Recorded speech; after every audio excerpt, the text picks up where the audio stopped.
This is Lisa from Mobile Tech Review, and this is the VAIO SX12. It's a 12.5-inch laptop that's about the same size as your average 11.6-inch laptop. Not that there are many of those on the market anymore. So yes, VAIO. We reviewed several of their laptops. They are no longer owned by Sony. Sony sold off the VAIO team, and they make their own laptops now.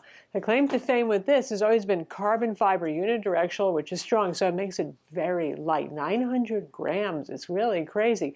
It makes a Dell XPS 13 feel kind of heavy. And it has a super amount of ports for a very compact Ultrabook. Even VGA. You can laugh, but businesses need that. And you have HDMI, and you have USB-C with DisplayPort out. You have 3 USB-A ports, of course, a headphone jack, a full-size SD card slot. That's kind of madness, right? 2 display options, full HD and 4K. Updated now with Intel 10th generation CPUs, and interestingly, the Intel Comet Lake 6-core CPU, so this guy's a little powerhouse. We're going to look at it now. So this is unidirectional carbon fiber. Unidirectional means all the fibers go in one direction. They say that that is stronger. It doesn't feel flexy. It feels pretty rigid, actually, for carbon fiber, which is a more bendy and forgiving material than metal is. It's available in 4 colors: silver, the matte black that we have, brown, and then there's a premium red color, which is kind of a glossy red, which is actually really pretty. So yeah, 6 cores, not a 45-watt mobile workstation kind. This is still a U-series CPU meant for Ultrabooks, but it's a 25-watt CPU. Usually we see Ice Lake in the 10th generation, which is still 4 cores. It does have Intel Iris Plus graphics, that 4-core model.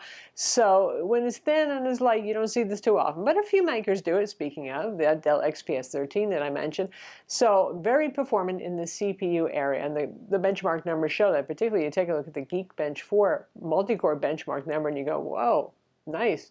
But you still get Intel UHD 620 level graphics here, so no graphics prowess jump like we see with Ice Lake. So yeah, obviously it's for those of you who want to crunch numbers a lot and you need the horsepower for that, not for those of you who are thinking about trying to do video editing on an Ultrabook, which is always a challenging proposition, to be honest, but you know. And for gaming, you get a little extra bump if you had Iris Plus graphics, but yeah.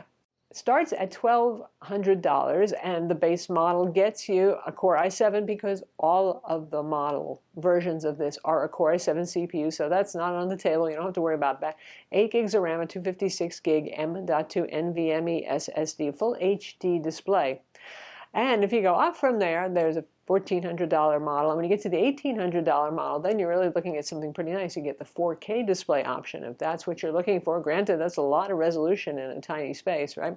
16 gigs of RAM, a 512 gig SSD. That's a pretty sweet setup. It's a little pricey, though, at $1,800. Speaking of the displays, the full HD display, much like the last generation, is lacking in color gamut. But when you look at the display, you think, well, it looks pretty nice. And it's actually a little surprising that the gamut numbers aren't very good on it. It's a pretty bright display. And this year, what's new is they're using a high-efficiency, low-power full HD display, much like HP does with their Spectre X360 1-watt panels. So it does help with battery life. And that's a good thing because this does not have a big battery. Well, it's not a very big laptop to fit one in either. The 4K display would likely have wider gamut, covering 100% of sRGB and 75% of Adobe RGB, and probably wouldn't be the best thing for battery life, though it might look nice. Either way, we're talking matte, non-touch IPS displays.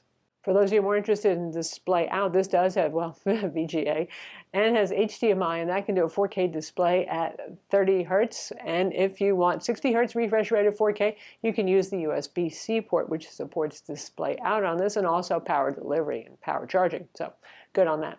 For performance, like I said, it's pretty strong in terms, especially for something this small, for an Ultrabook. And cooling on this is pretty well handled. Now, they have performance mode, they have normal mode, they have low power quiet mode, all in the little VAIO app settings, which is a pretty full-featured settings applet. So it depends on which you choose of those. Leaving on the performance setting and plugged in, you'll hear the fan, and it's almost like water boiling in the distance or something. It's like a tss. So it doesn't get loud, but you'll hear it, and that's only when you're pushing it. Otherwise, the cooling is pretty well handled on this. Speaking of that VAIO app, you can also do things that we don't see very often anymore, like extended battery life. That doesn't mean charge time. It means over the life of the laptops. If you want to have it charge only to 50% or only to 80%, because you often use it plugged in theory, that can make the battery last more years. You can reassign some of the keys on the keyboard. To me, I don't know why you would want to do that for the ones that they offer. Maybe it makes sense to somebody out there, though. We have a Microsoft Precision trackpad and a pretty comfy keyboard. It goes out edge to edge, so it's relatively roomy for a 12.5-inch chassis. It's backlit in white, and the keys feel pretty nice on it. It's only 1.2 millimeter travel, which sounds worse than it feels, actually. It's fairly cushy. It doesn't bottom out abruptly like a Dell XPS keyboard does. VAIO also notes that this is a very quiet keyboard, and indeed it is. That's something that often business users particularly want, because you've got about 40 people sitting in an open office environment. You don't want to hear everybody clack, clack, clack, clack. The Precision trackpad is good. It is small, though. It's always the case with this laptop. Of course, it is a small laptop, and it has 2 dedicated clickers.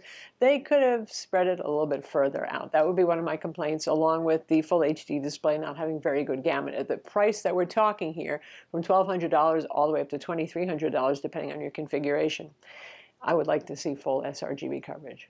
Since it's nominally for business users, this comes with Windows 10 Pro, and it actually has BIOS guard. You can also use a USB key or your smartphone to authenticate in the BIOS. Just like the last generation, the speakers on this are pretty pathetic. They are small and they sound small. I mean, it's quieter than a smartphone is. They are stereo, but thank goodness there is a headphone jack. The laptop ships with a very compact charger with a barrel pin connector, same one that they've used before. It looks like it's a 50-watt charger, and it has a little USB-A port in case you want to charge your smartphone or whatever using the charger as well. 35-watt-hour battery, that's pretty darn small. Thank goodness for that low-power full HD display, and battery life is better than what we saw for the last generation with the full HD display, but still, it's not phenomenal given the small battery and the fairly powerful 6-core CPU inside. We were managing 6 to 6.5 hours, and that's with the balanced power profile and brightness set to 150 nits, doing mixed productivity and a little streaming video kind of stuff. If you put it on the low performance mode, granted, and drop that brightness even further down, you could get it to run longer. I would expect the 4K display to run considerably less on a charge. To open this up, it's a little different than usual, but not too bad. First, unscrew a whole lot of Phillips head screws everywhere you see them. Unscrew them. Then work a guitar pick around the edges, and instead of pulling the bottom off, you're actually going to raise the keyboard deck up, which is the same as previous generation models. So then we flip it over like that, and you pull up on it. And there's a ribbon cable attached, so be mindful of the ribbon cable. You can do this like so and get it out of the way. And there's our battery, 35-watt-hour. This is the single fan on here. RAM is soldered on board. Here is the Qualcomm Wi-Fi card with Bluetooth. This is our M.2 NVMe SSD. It's a fast Samsung. You could upgrade that yourself if you wish to, since it's socketed. And this area over here would be for an 4G LTE card, but like I said, they only offer that in the Japanese model for Japanese carriers, not for the US. So that's the VAIO SX12, also available as the VAIO SX14 if you like it, but you just want it in a 14-inch size instead. The specs are the same, other than the display size. So still, there's nothing like it. It's incredibly light. It's pretty durable carbon fiber. It's unique looking if you don't want to look like everybody else's laptop out there. And the ports on this are pretty much to die for. Is that enough to make you buy one? Let us know in the comments. I'm Lisa from Mobile Tech Review. Be sure to subscribe to our YouTube channel for more cool tech videos and hit that notification bell.